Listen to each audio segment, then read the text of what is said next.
If you enjoyed this podcast, please consider liking, sharing, and subscribing to the channel. Sharing it with your friends and family helps spread knowledge, and when we help others grow, we grow too. Thank you so much for listening. Let's dive into the podcast. Chapter 1, Dawn of the Nile Kingdoms. Part 1, Life along the fertile Nile, the earliest settlements and the birth of agriculture. Along the banks of the great river, families who had wandered for generations finally stopped running. The Nile's annual floods brought something their ancestors had never seen before: endless, rich soil that seemed to renew itself every year. These early people, carrying simple stone tools and memories of hungry seasons, discovered that this river valley offered what no other place could provide. The flooding pattern became their calendar. Every summer, the river swelled beyond its banks, covering the land with thick, dark mud. When the waters receded, the earth lay ready for seeds. The wandering tribes began to experiment, dropping wild grains into this fertile ground and watching them grow taller than they had ever seen before. Women who had spent their lives gathering wild plants started selecting the best seeds, keeping them safe through the dry months. Men who had tracked animals across harsh deserts began capturing young goats and cattle, learning to keep them close to their new riverside homes. Children who had never stayed in one place long enough to see a plant complete its full cycle watched barley and wheat transform the landscape. The results changed everything. For the first time, these communities could count on having food tomorrow, next month, and even next year. Families that had numbered in the dozens grew into villages of hundreds. People could afford to have more children because feeding them no longer meant constant searching and uncertainty. With steady food supplies, not everyone needed to spend their days hunting or gathering. Some people became skilled at making better pottery to store grain. Others focused on crafting tools or building stronger homes. The division of labor created specialists, and specialists created surplus. The villages grew larger and more complex. Leaders emerged to organize the planting seasons and distribute the harvest. Traders began moving goods between settlements, carrying ideas along with their merchandise. The simple camps of nomadic families transformed into permanent towns with defined neighborhoods and social structures. The Nile's unique geography made this transformation possible in ways that other rivers could not match. Its floods came predictably, not as destructive disasters, but as annual gifts of fertility.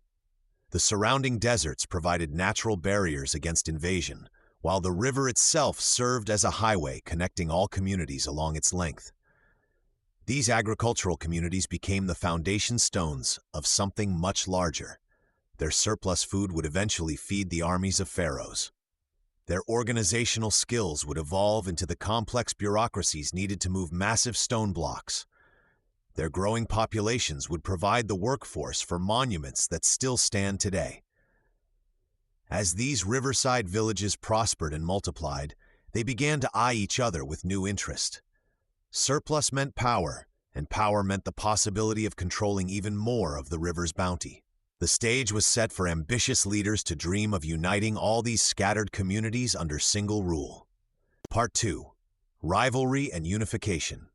Upper and Lower Egypt become one. The scattered villages along the Nile had grown strong and proud. Each settlement controlled its stretch of the river, trading grain and livestock with neighbors during peaceful times. But peace rarely lasted long. When the annual flood failed or came too late, these communities turned aggressive. They raided each other's granaries and fought over the best fishing spots. Two distinct regions emerged from this competition. Lower Egypt spread across the northern delta where the Nile split into multiple channels before reaching the sea. The land here was flat and marshy, perfect for growing papyrus and catching fish. Its people wore red crowns and worshipped the cobra goddess.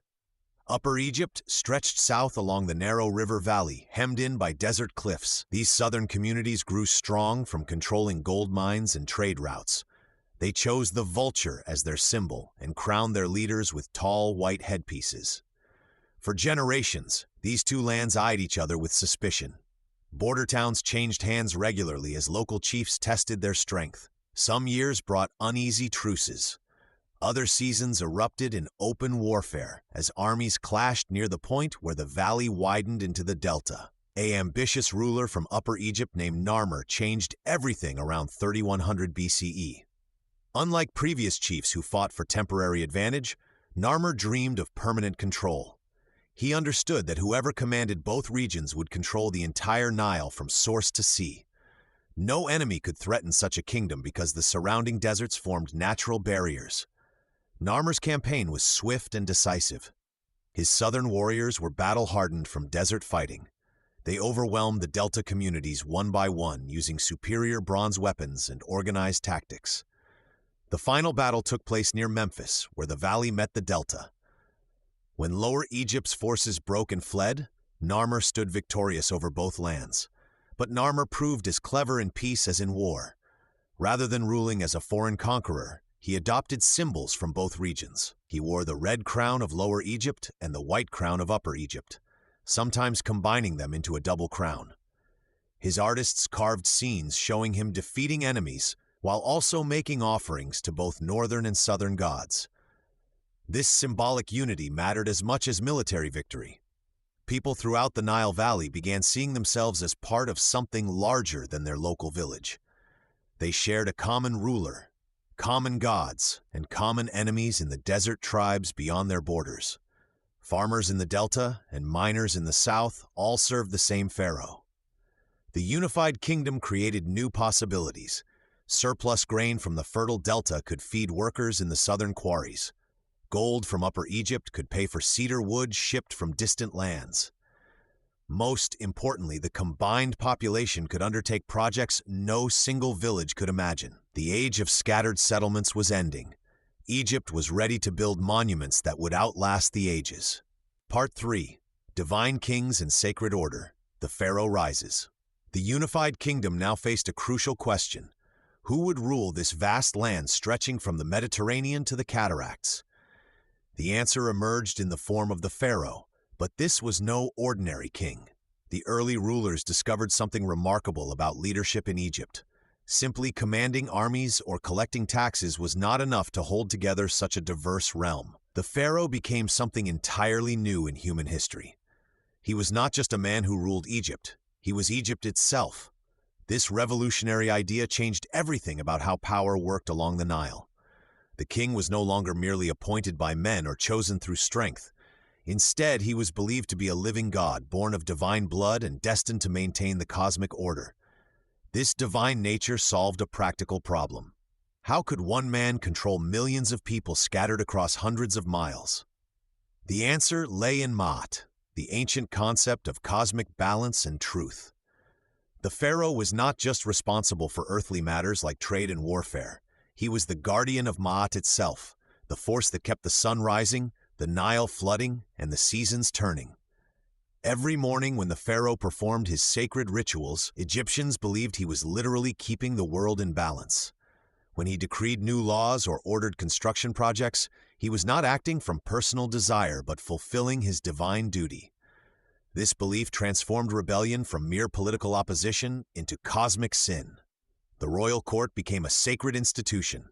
Priests, scribes, and officials served not just a human ruler, but a god walking among mortals. Complex ceremonies surrounded every aspect of pharaonic life, from daily meals to public appearances.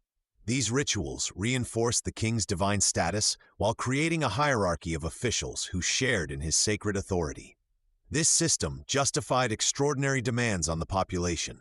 When the pharaoh ordered thousands of workers to quarry stone or transport massive blocks, he was not exploiting his people. He was fulfilling cosmic necessity.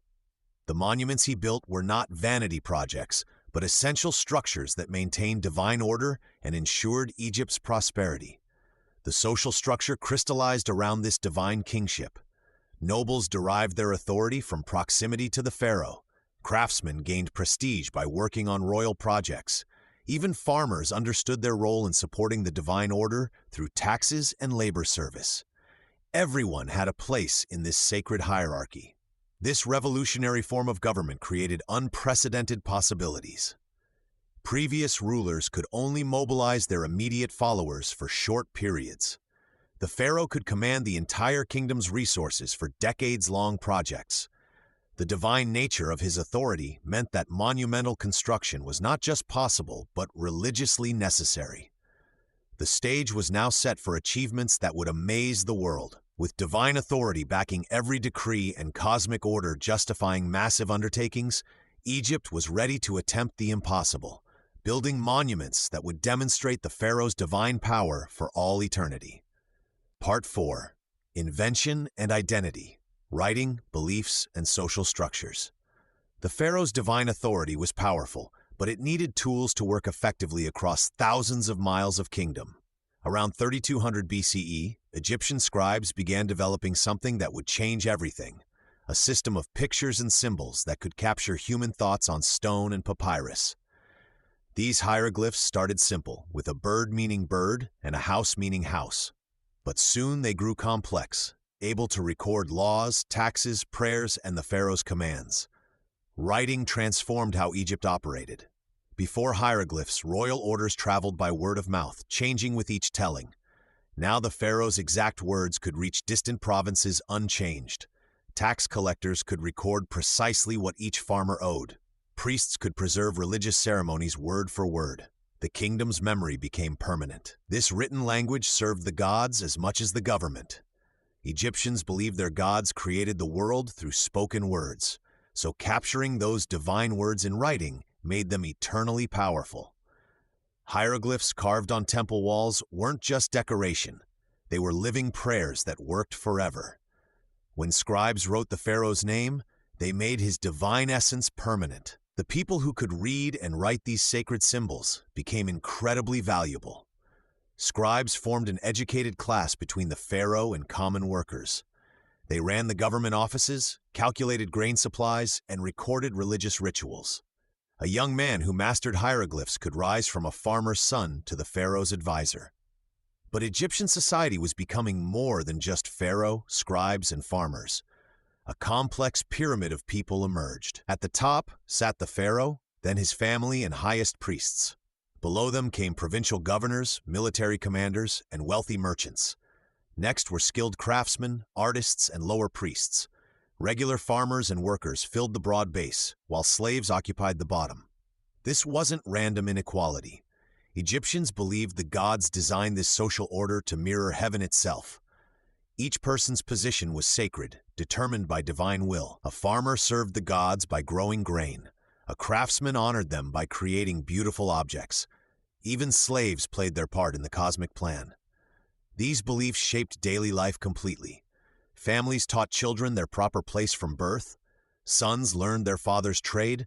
Daughters prepared for motherhood and household management.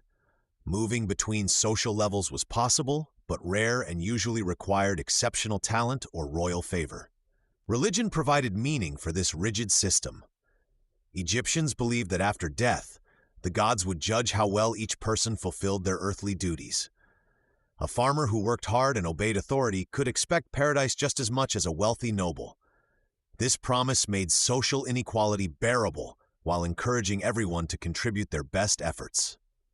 These cultural innovations, writing, religious beliefs, and social organization, created the foundation for incredible achievements. The pharaoh now commanded literate administrators who could plan massive projects, faithful workers who saw construction as religious duty, and a stable society that could support decades-long building campaigns. Egypt was ready to attempt something unprecedented in human history. Chapter 2: The Age of Stone and Sun. Part 1: Djoser and Imhotep, Pioneers of Pyramids. Around 2670 BCE, Egypt witnessed a moment that changed the course of human construction forever.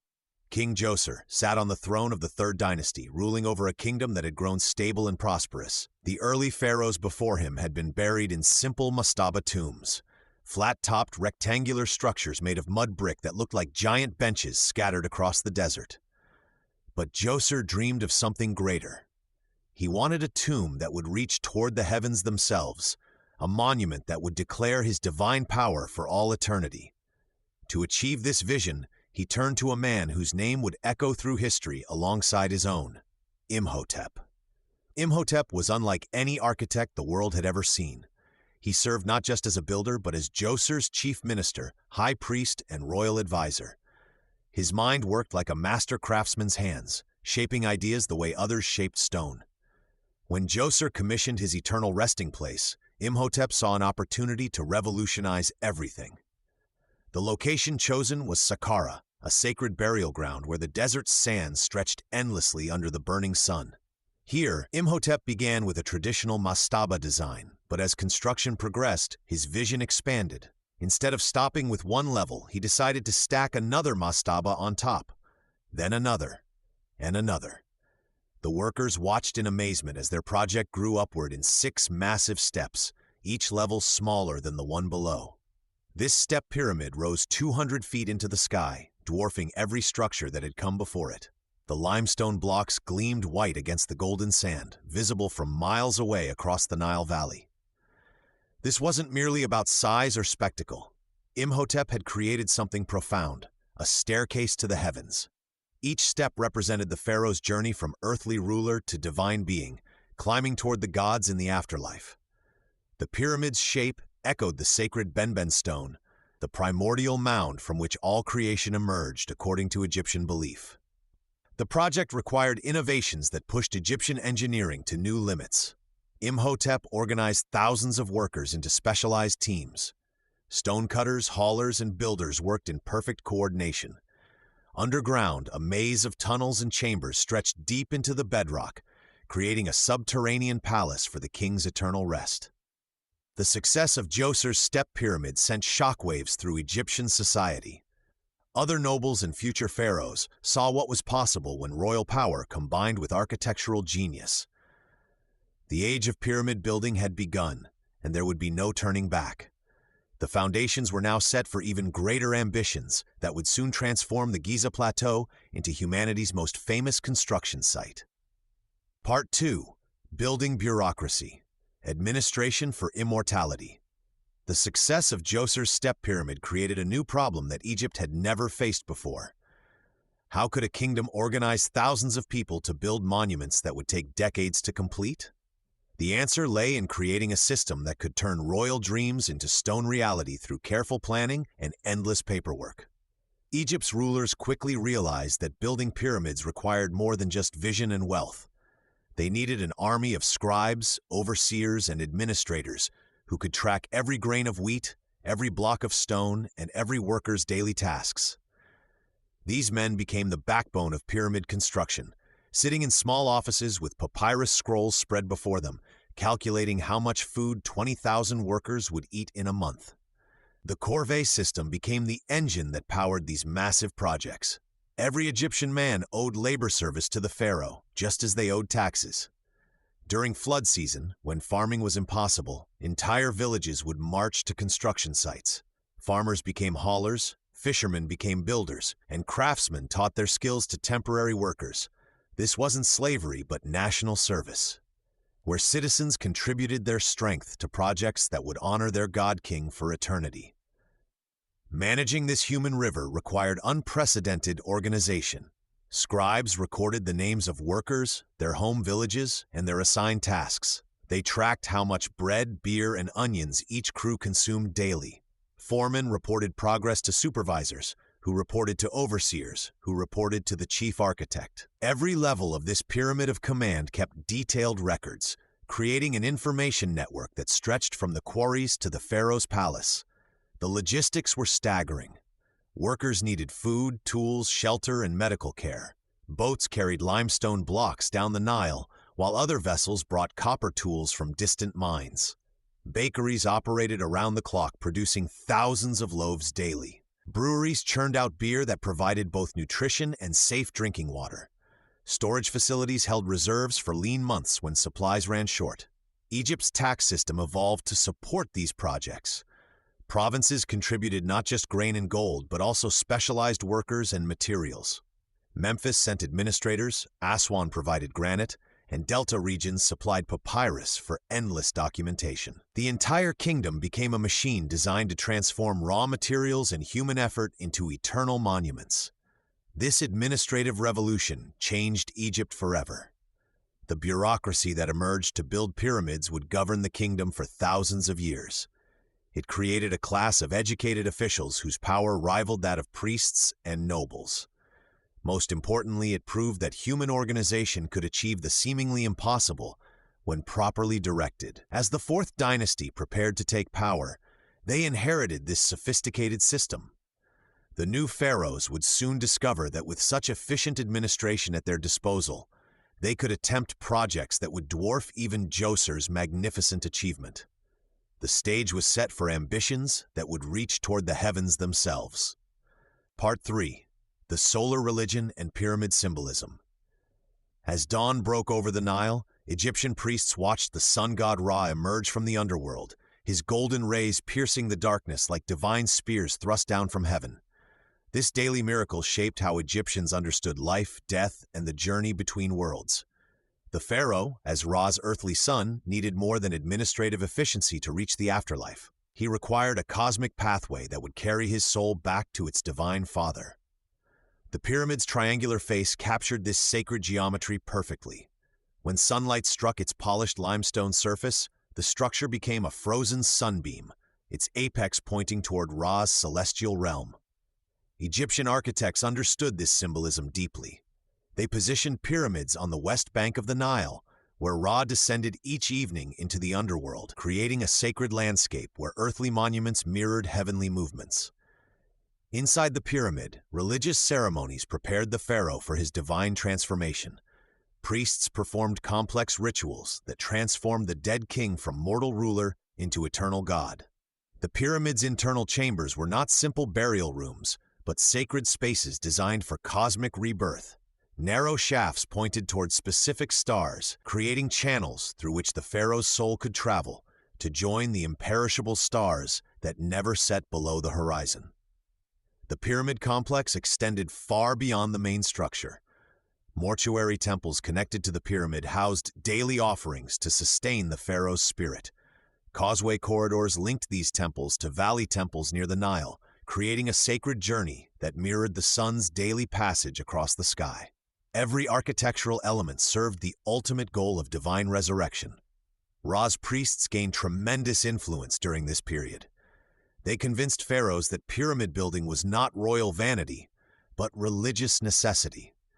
Without proper cosmic alignment and ritual preparation, even the most powerful king would face spiritual destruction in the afterlife. This religious urgency justified the enormous resources devoted to pyramid construction. The common people embraced these beliefs enthusiastically. Working on a pyramid meant participating in the pharaoh's divine transformation, which would benefit all Egypt. When the god-king successfully joined Ra in the heavens, he would intercede for his people, ensuring the Nile's annual flood and protecting the kingdom from chaos. Different pharaohs emphasized various aspects of solar worship. Some focused on Ra's power as creator god, while others stressed his role as judge of the dead. These theological variations influenced pyramid design, explaining why each monument possessed unique features despite following similar basic principles. By the Fourth Dynasty's rise, solar religion had become the driving force behind royal architecture. The new pharaohs inherited not just efficient administration, but a religious framework that demanded ever greater monuments to ensure divine favor. As Sneferu prepared to claim the throne, he faced enormous expectations. His people believed their prosperity depended on building pyramids that would satisfy the sun god's demands and secure their king's eternal reign among the stars. Part 4. The Rise of the Fourth Dynasty. New Ambitions. Sneferu ascended to the throne of Egypt around 2613 BCE, bringing with him an ambition that dwarfed anything his predecessors had imagined. The Fourth Dynasty emerged from a kingdom that had grown wealthy and confident. Trade routes stretched from Nubia in the south to Lebanon in the north, filling royal treasuries with gold, cedar wood, and precious stones. Egypt's population had swelled, and the Nile's annual floods had been generous for decades, creating surplus grain that could feed thousands of workers for years. The new pharaoh looked at the step pyramid of Djoser and saw not perfection, but a challenge to surpass. Where previous kings had been content with single monuments, Sneferu decided he needed multiple pyramids to satisfy his divine ambitions. His first attempt at Meidum began as a step pyramid, but grew into something more daring. Workers added layers of smooth limestone casing, creating Egypt's first attempt at a true pyramid. The structure proved unstable, its outer layers eventually collapsing, but the experiment taught invaluable lessons about angles, weight distribution, and foundation engineering. Undeterred by setbacks, Sneferu ordered construction of a second pyramid at Dashur. This monument, later called the Bent Pyramid, started with slopes too steep for stability. Halfway through construction, his architects realized the structure would collapse under its own weight. They made a dramatic decision to reduce the angle, creating the distinctive bent appearance that gave the pyramid its name. Though architecturally flawed, this project refined techniques that would prove essential for future monuments. Sneferu's third pyramid, also at Dashur, finally achieved what he had dreamed of since taking the throne. The Red Pyramid, named for its reddish limestone, became the world's first successful true pyramid. Its smooth sides rose at the perfect angle, creating a monument that seemed to capture sunlight and channel it toward the heavens. This triumph required coordinating over 10,000 workers, managing quarries across the kingdom, and developing new tools for precision cutting and placement of massive stone blocks. The success of these projects transformed Egypt's entire approach to royal construction. Sneferu's reign proved that sufficient resources, skilled administration, and unwavering determination could overcome seemingly impossible engineering challenges. His 3 pyramids consumed more stone than any construction project in human history up to that point, demonstrating the kingdom's incredible wealth and organizational capacity. When Sneferu died, he left his son Khufu a kingdom transformed. The administrative systems had been tested and perfected through decades of massive construction projects. Teams of skilled architects, engineers, and craftsmen had mastered techniques for moving and placing enormous stone blocks with precision. Most importantly, the royal court had developed an absolute confidence in their ability to achieve architectural miracles. Khufu inherited not just his father's throne, but his towering ambitions. The new pharaoh looked at his father's achievements and decided they were merely preparation for something far greater. The stage was set for the most ambitious construction project the ancient world had ever conceived. Chapter 3, Khufu's Vision, The Dream of an Immortal Pyramid. Part 1, Ascension of Pharaoh Khufu, a God on Earth. When Pharaoh Sneferu's reign ended around 2589 BCE, his son Khufu inherited more than just a throne. He received an entire kingdom that had grown wealthy and powerful under his father's rule. The previous pharaohs had built impressive monuments, but Khufu looked at their pyramids and felt something stir within him. These structures were grand? Yes, but they would not be enough to secure his place among the gods forever. Khufu understood that in Egypt, a pharaoh was not merely a king. He was the living god Horus, the divine link between heaven and earth. When he died, he would become Osiris, ruler of the afterlife. But divine status meant nothing if people forgot your name. The young pharaoh watched the Nile flood each year, bringing life to the land, and he realized that, like the great river, his legacy needed to flow through time itself. The new pharaoh possessed something his predecessors lacked: absolute confidence in his vision. Where other kings built monuments to impress their subjects, Khufu dreamed of creating something that would make future generations stop and wonder. He walked through Memphis, observing the bustling markets and workshops, calculating the vast resources at his command. Egypt's wealth flowed from every corner of the kingdom into royal storehouses. Tribute arrived from Nubia's gold mines, cedar wood floated down from Lebanon, and granite waited in Aswan quarries. Khufu's political genius lay in understanding that a truly magnificent monument would not just celebrate his reign, but would also demonstrate Egypt's power to the world. Foreign ambassadors would return to their lands with stories of impossible achievements. His own people would see their pharaoh as truly divine, capable of commanding the very stones to rise toward heaven. The king spent long hours with his architects and engineers, sketching plans that grew bolder with each meeting. His father Sneferu had experimented with pyramid designs, learning from costly mistakes. Khufu inherited this knowledge and pushed it further. He wanted his pyramid to rise higher than any structure ever built, with sides so perfectly aligned that they would mirror the movement of stars across the sky. Religious tradition demanded that pharaohs prepare for eternity, but Khufu transformed this obligation into an opportunity for unprecedented grandeur. He studied the ancient texts that spoke of the pharaoh's journey to join the sun god Ra. His pyramid would not simply house his body, it would serve as a cosmic machine, launching his spirit into the heavens along precisely calculated angles that matched celestial movements. As Khufu refined his vision, he began selecting the team that would turn his dreams into reality. His nephew Hemiunu possessed the mathematical brilliance and organizational skills needed for such an enormous undertaking.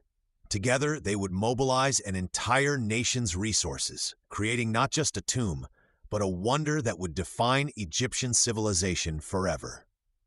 The great work was about to begin. Part 2. Mobilizing a Nation. Planning for Giza. The audacity of Khufu's vision demanded nothing less than reshaping Egypt itself. As Hemiunu spread detailed papyrus plans across stone tables in Memphis, the magnitude of their undertaking became clear. This would not be a project for a single city or region. Every corner of the kingdom would contribute to building what would become humanity's most ambitious construction project. Egypt's entire administrative machine shifted into motion like a well-oiled mechanism.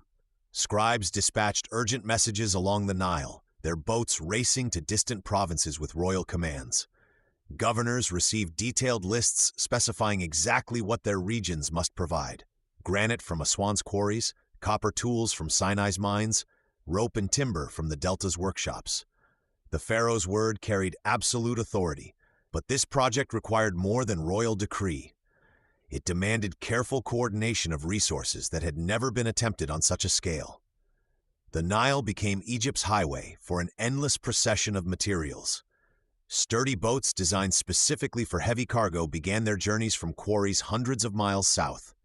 Each vessel carried precisely cut limestone blocks, some weighing as much as 15 tons.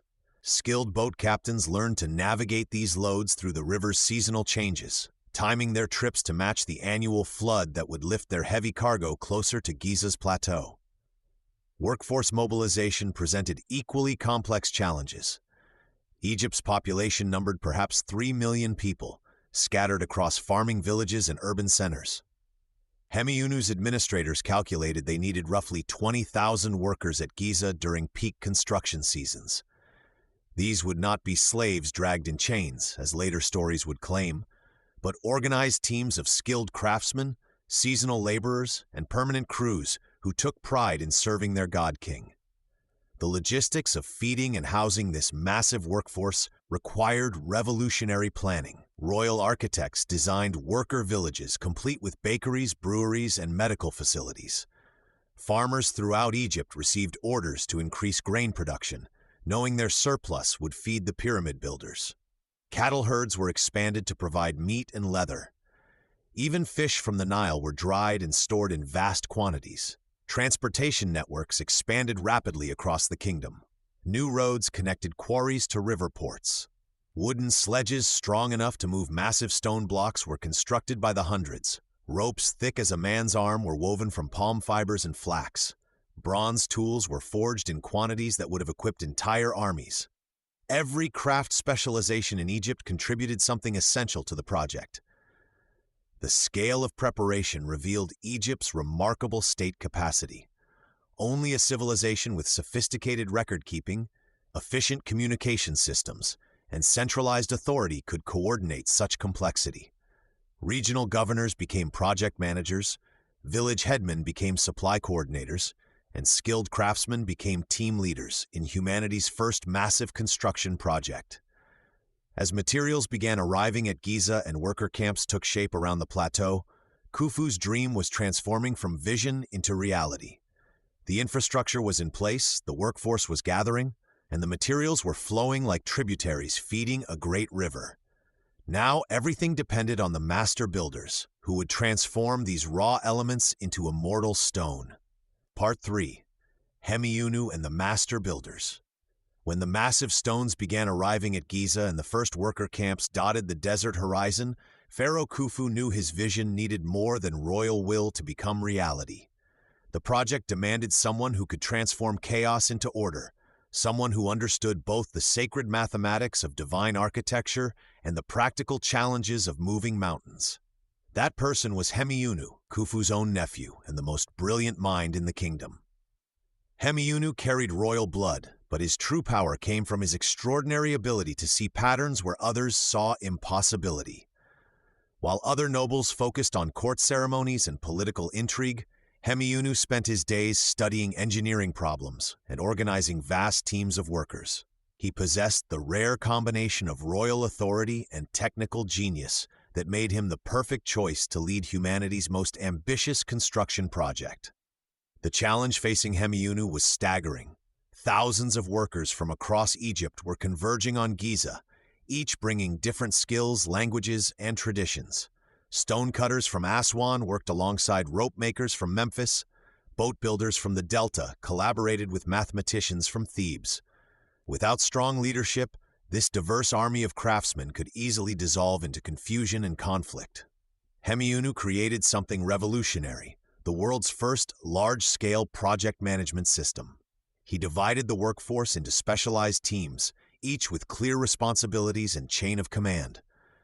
Master stonecutters led groups of apprentices, teaching them to shape limestone blocks with precision. Transport supervisors organized crews to move stones from the Nile harbor to the construction site. Engineers calculated angles and measurements while surveyors marked exact positions on the ground.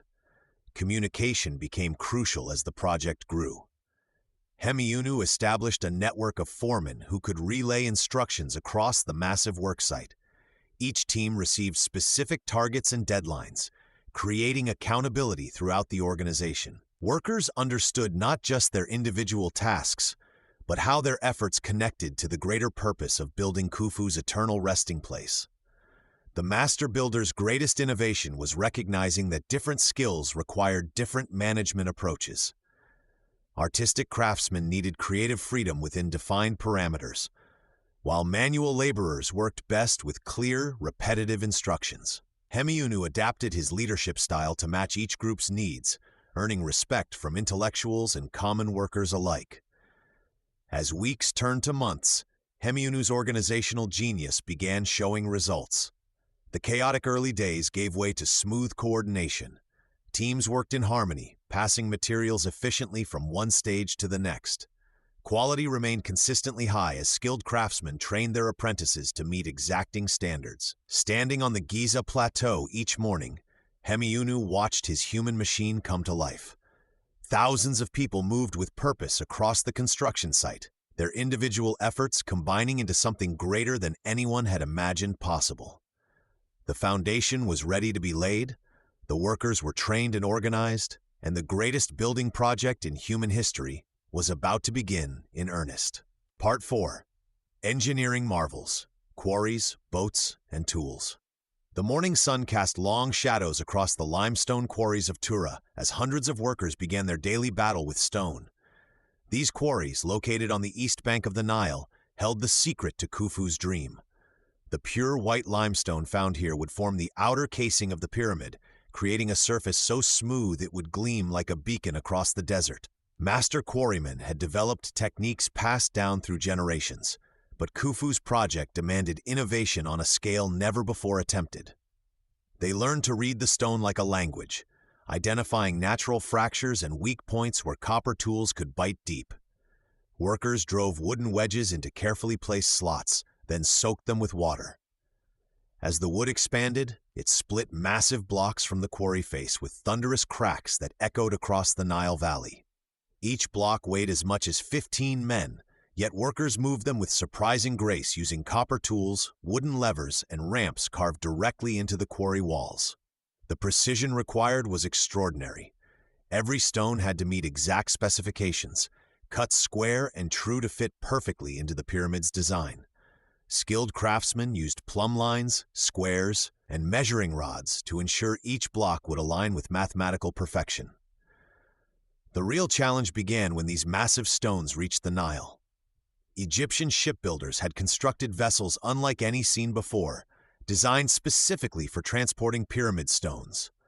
These boats stretched over 100 feet long, with reinforced hulls capable of carrying the heaviest blocks, without breaking apart in the river's current. Loading a single stone onto a barge required the coordination of dozens of men working wooden rollers and thick ropes. The process could take an entire day, but once loaded, the Nile became Egypt's highway to Giza. During flood season, when the river ran high and swift, these stone-laden barges traveled the 25 miles from Tura to the pyramid site in just 2 days.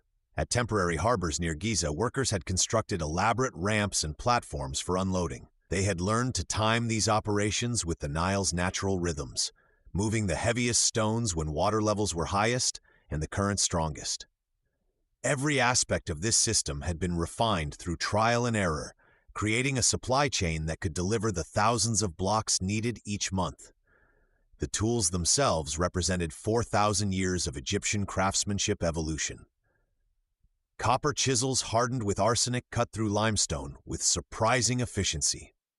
Dolerite pounders, harder than the limestone itself, shaped rough surfaces into precise angles.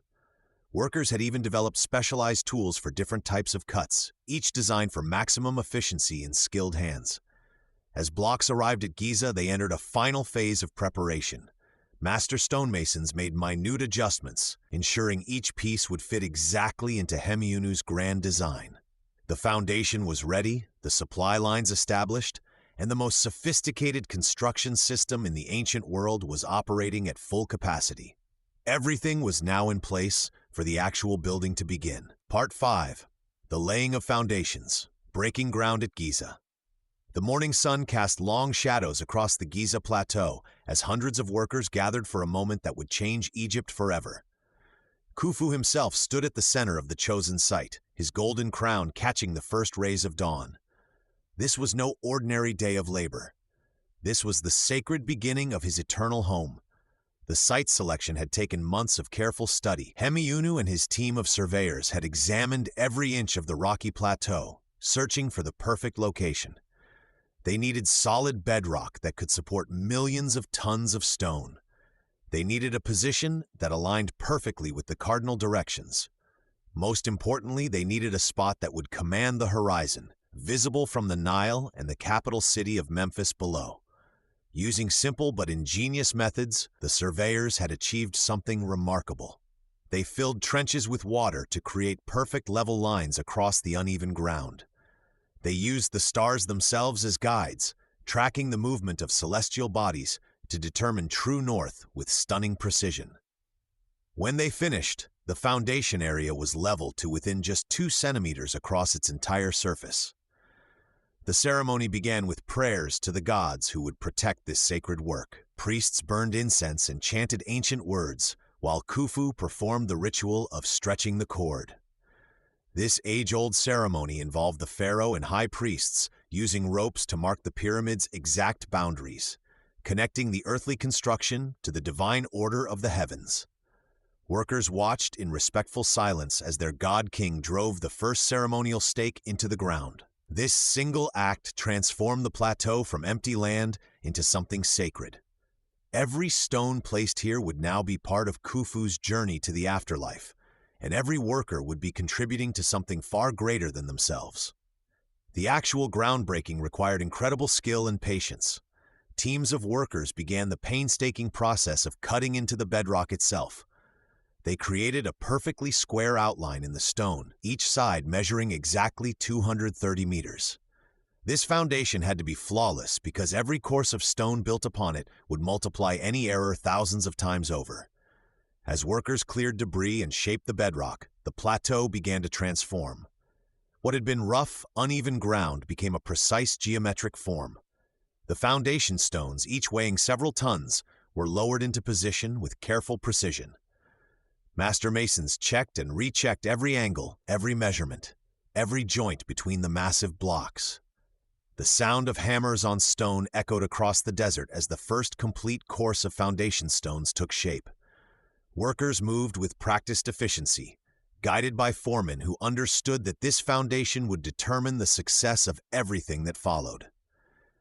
Each stone had to fit perfectly with its neighbors, creating an unbroken base strong enough to support the greatest building project in human history. With the foundation laid, the pyramid's base stretched across the plateau like a massive stone carpet. The sacred ground had been broken, the gods properly honored, and the technical precision achieved.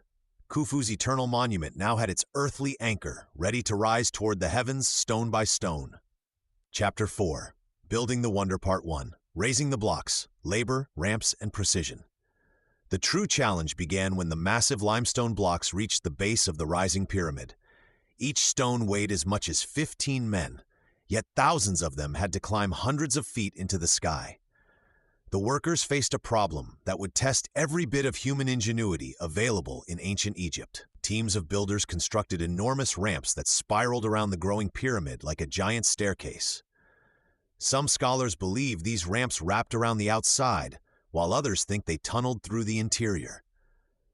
The truth remains hotly debated, but the evidence shows these earthen pathways rose at a gentle slope that allowed heavy blocks to be dragged upward by teams of men pulling thick ropes. The organization required was staggering. Foremen divided workers into crews of 20 men, each group responsible for moving one block at a time. They worked in careful rotation, with some teams hauling stones up the ramps, while others positioned blocks already at the working level. Wooden rollers helped reduce friction, and workers poured water on the ramp surfaces to make the limestone sleds glide more smoothly. Precision became critical as the pyramid grew taller. Master builders used simple but effective tools to ensure each block fit perfectly with its neighbors. They employed copper tools, wooden squares, and weighted plumb lines to check that every stone sat level and aligned. Workers spent hours grinding and polishing each block's surface until it matched the surrounding stones with hair-thin gaps between them. The higher the pyramid rose, the more complex the work became. Ramps had to be extended and strengthened constantly. Teams of workers dismantled lower sections of the ramps and rebuilt them at higher levels, creating a constantly shifting maze of earthen roadways around the growing monument. The coordination required was like conducting a massive dance with thousands of participants. Quality control inspectors checked every block placement.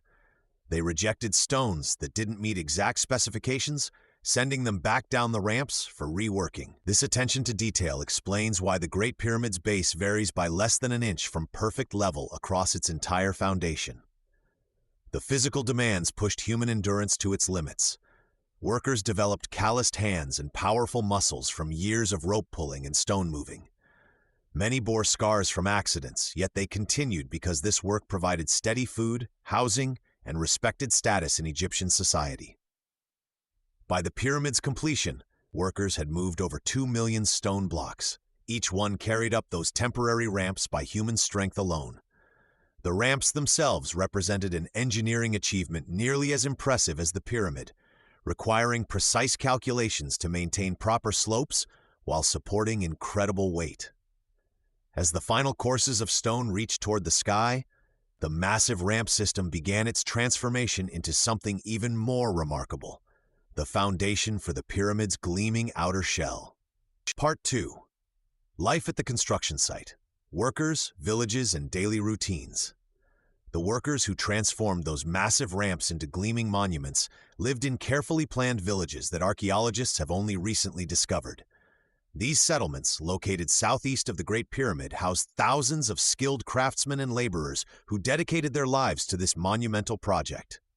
Far from being enslaved masses, these were respected members of Egyptian society who earned their place through talent and dedication. Each morning before dawn, the village stirred to life as workers prepared for another day of precise construction. The smell of baking bread filled the air as communal kitchens provided meals for entire work crews. Master builders walked among their teams, checking tools and reviewing the day's tasks. Stone carvers sharpened their copper chisels, while rope makers twisted new lines for hauling equipment. The organization rivaled that of a small city, with supervisors tracking progress and supplies flowing in from across Egypt. The workers ate surprisingly well for their era. Archaeological evidence shows they consumed beef, fish, bread, onions, garlic, and beer daily. This diet provided the strength needed for moving massive stones, but it also reflected their valued status. The pharaoh's administration understood that building his eternal monument required healthy, motivated workers, not weakened slaves.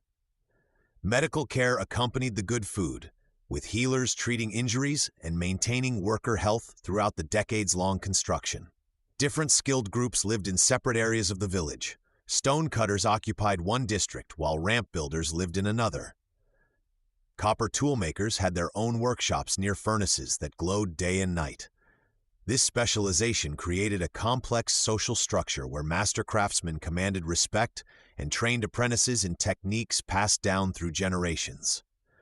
Young boys learned by watching their fathers shape limestone blocks to perfection. The workers took pride in their roles as pyramid builders. Graffiti found inside the monument shows crew names like Friends of Khufu and Drunkards of Menkaure, revealing a sense of camaraderie and competition between teams. They knew they were creating something that would last forever, and this knowledge sustained them through years of backbreaking labor. Their injuries, carefully documented by archaeologists studying their remains, tell stories of dedication rather than oppression. Life in these villages followed seasonal rhythms tied to the Nile's flooding. During high water periods when farming was impossible, more workers arrived from rural areas. The population swelled to accommodate these temporary residents, creating a bustling community focused entirely on pyramid construction. Local markets provided goods while entertainers offered relief from daily hardships. As the Great Pyramid neared completion, these worker villages had evolved into permanent settlements, supporting not just the main monument, but an entire complex of supporting structures. The successful organization of this massive workforce would serve as the foundation for creating the temples, smaller pyramids, and sacred buildings that would transform the Giza Plateau into ancient Egypt's most impressive religious center. Part 3. Tombs and Temples. The pyramid complex grows. As the Great Pyramid reached its towering height, the workers turned their attention to creating a sacred landscape that would serve the pharaoh's eternal needs. The massive tomb was just the beginning of something far grander. Around its base, teams began constructing a complex network of smaller pyramids, temples, and sacred chambers that would transform the entire Giza Plateau into a holy city for the dead. The first additions were 3 smaller pyramids built along the eastern side of the Great Pyramid. These structures, though modest compared to the main monument, required careful planning and skilled craftsmanship. Each served as a tomb for Khufu's queens, their pointed tops echoing the shape of their husband's grand resting place. Workers used the same precise stone-cutting techniques they had mastered on the main pyramid, ensuring these satellite structures would endure for thousands of years. Connecting these pyramids was an elaborate mortuary temple, built directly against the Great Pyramid's eastern face. This temple served as the focal point for daily rituals honoring the dead pharaoh. Stone masons carved intricate columns and chambers where priests would perform ceremonies, make offerings, and recite prayers to ensure Khufu's successful journey through the afterlife. The temple's walls featured carved reliefs showing the pharaoh's divine powers and his role as mediator between gods and people. A long causeway stretched eastward from the mortuary temple toward the Nile River, connecting the pyramid complex to a valley temple near the water's edge. This covered walkway allowed funeral processions to move from the river to the burial site, while protecting the sacred ceremonies from outside observation. Workers built this causeway with the same limestone blocks used in the pyramid, creating a permanent pathway between the world of the living and the realm of the dead. Perhaps most mysterious were the boat pits carved directly into the bedrock around the pyramid. These massive rectangular chambers, sealed with heavy stone blocks, contained dismantled wooden boats that would supposedly carry the pharaoh across the heavenly waters in his afterlife journey. Craftsmen built these vessels with extraordinary skill, using cedar wood imported from Lebanon and joining the planks without metal nails. Each structure in this growing complex served a specific religious purpose while contributing to the overall design. The smaller pyramids housed royal family members who would accompany Khufu in death. The temples provided spaces for ongoing worship and maintenance of the pharaoh's cult. The boat pits supplied transportation for divine voyages, Together, these buildings created a complete environment for eternal life. The construction of these supporting structures required the same organizational skills that had made the Great Pyramid possible. Work crews specialized in different aspects, from quarrying stones to carving decorative elements. The established supply chains and worker villages now supported multiple construction projects simultaneously, creating a buzzing center of activity across the plateau. As the complex neared completion, the sacred landscape began to fulfill its intended purpose as a bridge between earthly and divine realms. The final step would be adding the gleaming outer layer that would make this achievement visible across the ancient world. Part 4. The Pyramid's Completion, Casing Stones and Final Touches. The massive limestone blocks had reached their final positions, but the Great Pyramid was still far from complete. What stood before the workers was a rough, stepped structure that looked more like a giant staircase than the smooth-sided monument Khufu had envisioned. The most challenging work lay ahead, transforming this rocky mountain into a gleaming beacon that would shine like a jewel across the desert. Teams of skilled craftsmen began the delicate process of installing the casing stones. These weren't ordinary blocks, but precisely cut pieces of fine white limestone from Tura, transported across the Nile at great expense. Each casing stone had been shaped with remarkable accuracy, their surfaces polished to mirror-like smoothness. The workers had to fit these outer pieces perfectly against the rough core blocks, creating seamless joints that would make the entire surface appear as one continuous stone. The installation required extraordinary precision. Workers used copper tools and wooden levers to position each casing stone, adjusting them fraction by fraction until they aligned perfectly with their neighbors. Mortar filled the tiny gaps between stones, creating joints so tight that even today, a knife blade cannot slip between them. The process moved slowly up the pyramid's four faces, with teams coordinating their progress to maintain the structure's perfect geometry. As the casing stones climbed higher, the pyramid began to transform. The rough stepping disappeared, replaced by smooth, angled faces that caught and reflected sunlight. From miles away, travelers could see flashes of brilliant white light as the sun struck the polished limestone. The pyramid was becoming exactly what Khufu had imagined, a monument that announced his divine power to anyone who could see it. The capstone presented the greatest challenge and ceremony. This pyramidion, likely made of granite or possibly covered in gold, would crown the entire structure. Religious rituals surrounded its placement, as this final piece symbolized the pharaoh's connection to the sun god Ra. Priests performed ceremonies while workers carefully hoisted the capstone to the pyramid's peak, using ramps and pulleys in a final display of engineering skill. With the capstone in place, workers began dismantling the massive ramp system that had served as the construction highway. Stone by stone, they removed the earthworks that had allowed them to build upward, revealing the pyramid's true form for the first time. The surrounding plaza was cleared and paved, creating the sacred precinct where priests would perform daily rituals. When the last pieces of construction debris were removed, the Great Pyramid stood complete. Its white limestone faces rose at perfect 51-degree angles, meeting at a point 481 feet above the desert floor. The monument caught fire in the desert sun, visible from incredible distances across the Nile Valley. Workers who had spent decades on the project could finally step back and see their achievement whole. This gleaming mountain would serve as Khufu's eternal home and a testament to Egyptian engineering mastery for millennia to come. Chapter 5: Legacy of Stone, Death, Decline, and Immortality. Part 1: Khufu's Death, Burial and Aftermath. When Khufu died after ruling Egypt for 23 years, his body began a journey that would transform him from mortal king into eternal god. The embalmers worked for 70 days, removing his organs and wrapping his body in layers of linen soaked with precious resins. Each step followed ancient rituals that would preserve not just his flesh, but his divine essence for the afterlife. The funeral procession that carried Khufu to his pyramid was unlike anything Egypt had ever seen. Thousands of mourners lined the causeway leading from the Nile to the Great Pyramid. Priests burned incense while chanting prayers that would guide the pharaoh's soul to the heavens. The procession moved slowly, carrying golden furniture, precious jewels, and sacred texts that Khufu would need in the next world. Inside the pyramid's burial chamber, workers had prepared a granite sarcophagus that weighed more than 15 tons. They lowered Khufu's mummy into this stone coffin, surrounding it with canopic jars containing his preserved organs.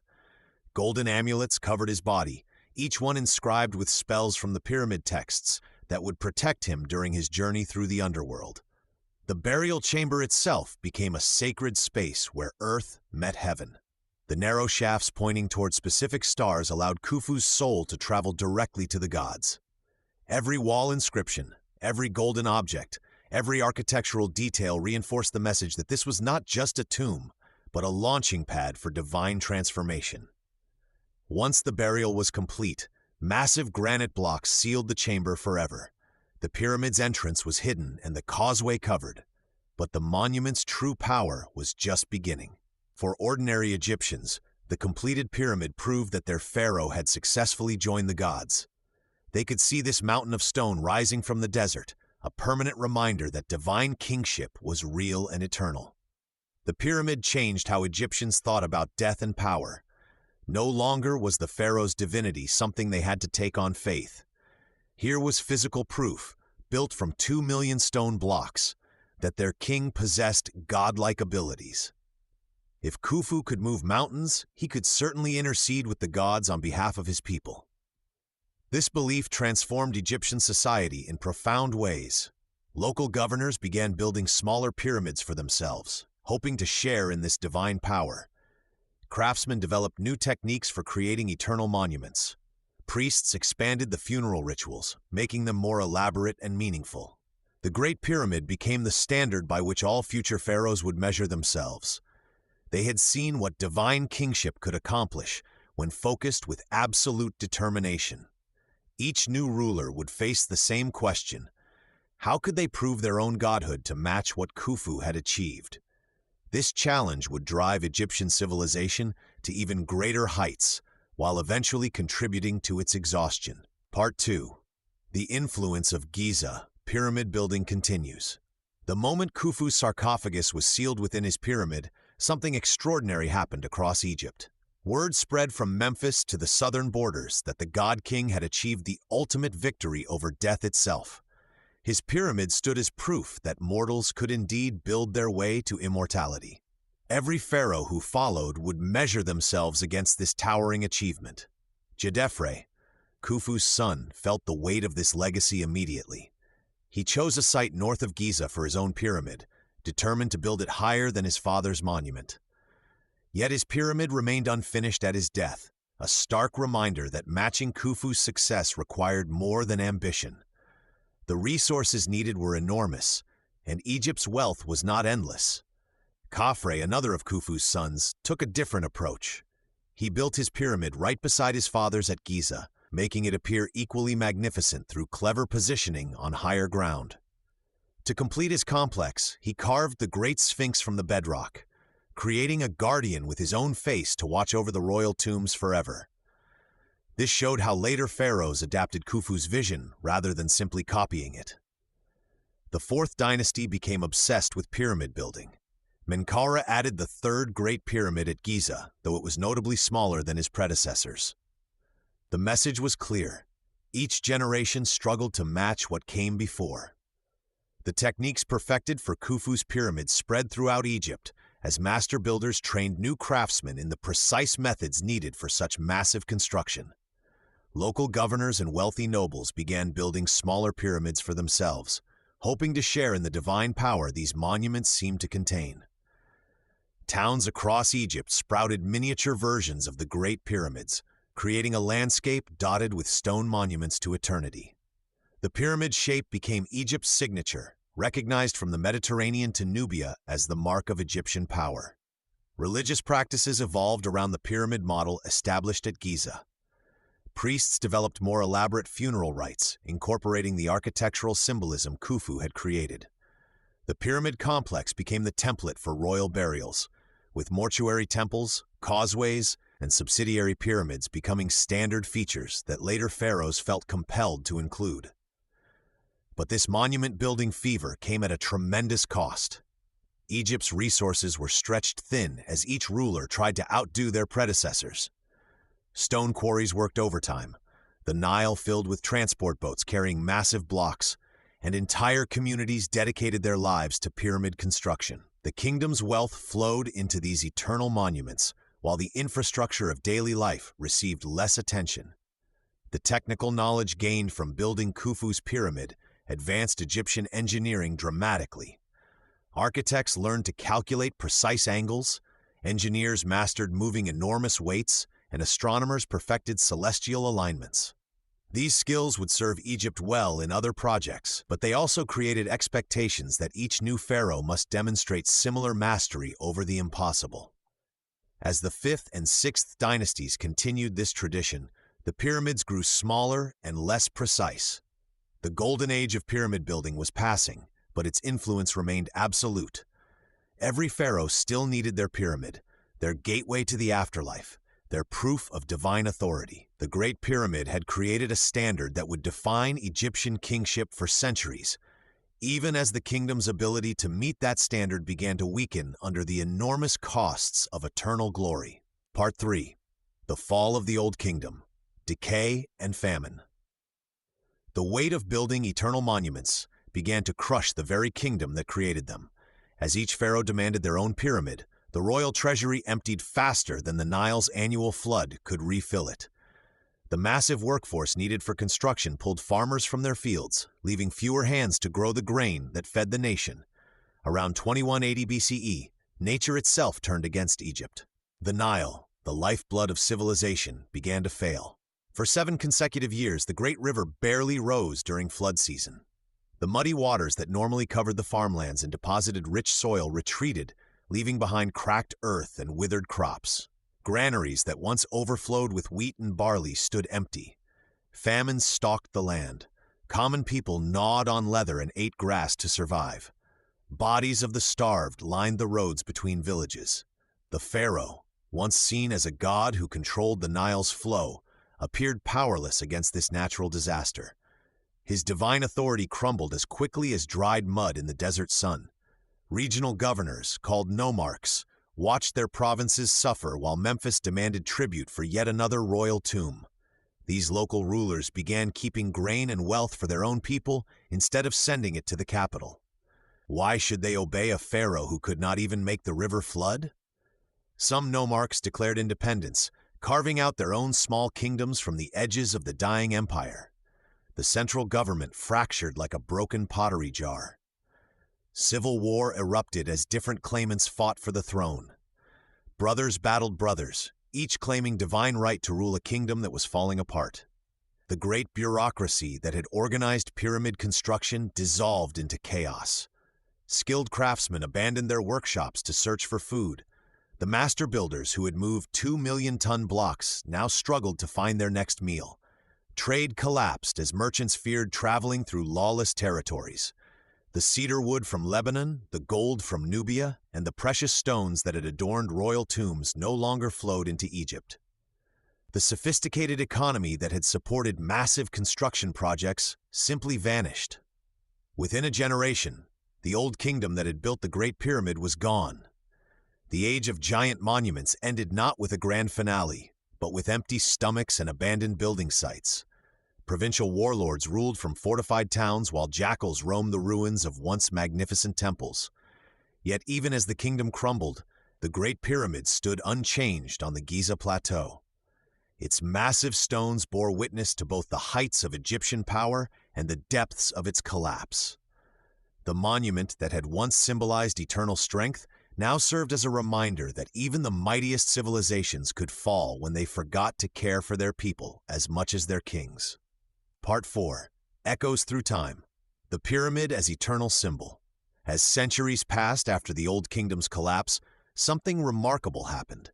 The Great Pyramid refused to fade into history. While dynasties rose and fell, while pharaohs came and went, Khufu's monument remained constant on the Giza plateau.